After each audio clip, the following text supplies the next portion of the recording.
go through this canal. Just want you guys to see this. Right in here is, thank you, straight sewage spill. You can smell it in here. Can't see it come out anymore, but it was coming out right by these boats. There it is. I don't know if you guys can see that. It stinks like hell back here.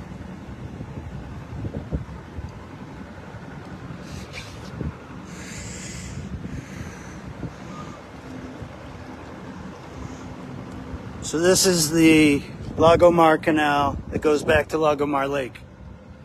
Like any given day, the sewage comes out from Harbor Beach. It's kind of normal.